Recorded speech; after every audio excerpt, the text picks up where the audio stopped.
आ गया हूँ फिर से एक और धमाकेदार ट्रेलर रिव्यू लेकर कन्नप्पा का। अगर आपने अभी तक नहीं देखा है तो अपना काम छोड़ो, पहले जाकर ट्रेलर देखो और फिर वापस आओ, क्योंकि हमें इस महाकाव्य को खोलना है।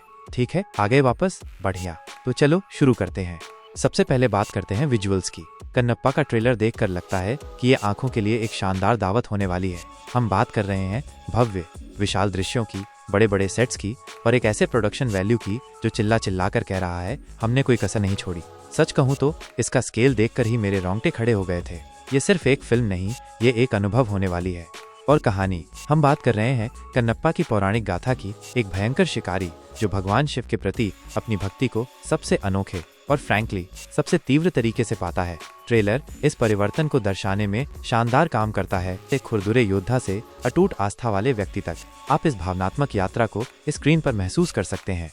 अब आते हैं स्टार पावर पर। बाप रे बाप, इस फिल्म की कास्ट लिस्ट तो इंडियन सिनेमा के लिए अवेंजर्स असेंबल जैसी है। विष्णु माचू कन्नप्पा के रूप में वह साफ तौर पर मेहनत कर रहे हैं। आप उनकी कच्ची शक्ति, संदेह और फिर उस गहरी गहरी भक्ति को देखते हैं। ऐसा लगता है कि वह इस किरदार को पूरी तरह से निभा रहे हैं और मैं उनके पूरे प्रदर्शन को देखने के लिए सच में उत्साहित हूँ।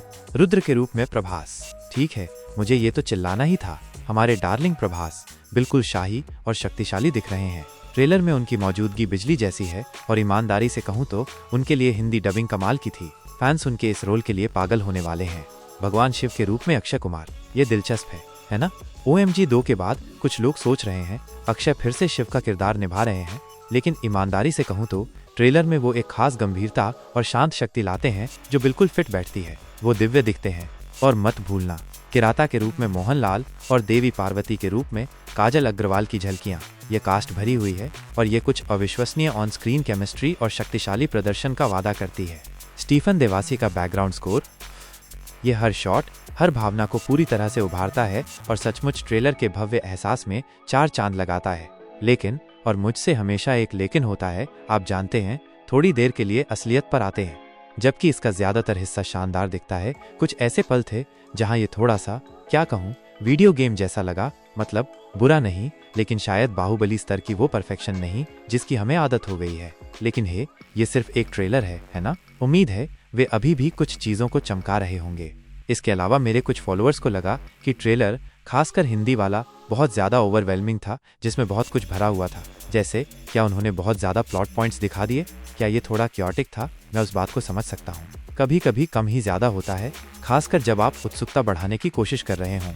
और हाँ, कुछ लोगों को अक्षय कुमार को फिर से शिव का किरदार निभाते देखकर थोड़ी अक्षय कुमार थकान महसूस हुई। सही बात है, लेकिन पूरे फिल्म का इंतजार करते हैं निर्णय लेने के लिए, है ना? शायद वो एक नया आयाम लाते हैं। मेरा कुल मिलाकर कहना यह है कि कन्नप्पा एक भव्य, भावनात्मक और विजुअली शानदार सफर होने वाला है। कहानी दमदार है, कास्ट अविश्वसनीय है और भले ही VFX में थोड़ी गुंजाइश हो सुधार की, लेकिन ये निश्चित रूप से मेरी देखने लायक लिस्ट में है 27 जून 2025 के लिए। अपनी तारीखें नोट कर लो दोस्तों। आप लोगों ने क्या सोचा? आपको पसंद आया? नापसंद आया? प्रभास के लिए आप उत्साहित हैं? मुझे नीचे कमेंट्स में बताएं। इस वीडियो को लाइक करना न भूलें। अगर आपने अभी तक सब्सक्राइब नहीं किया है तो कर लो और उस नोटिफिकेशन बेल को भी दबा देना ताकि आप मेरे कोई भी हॉट टेक मिस न करो। अगली बार तक शानदार रहो, फिल्मी रहो और उन पौराणिक इंजनों को चालू रखो। Peace out.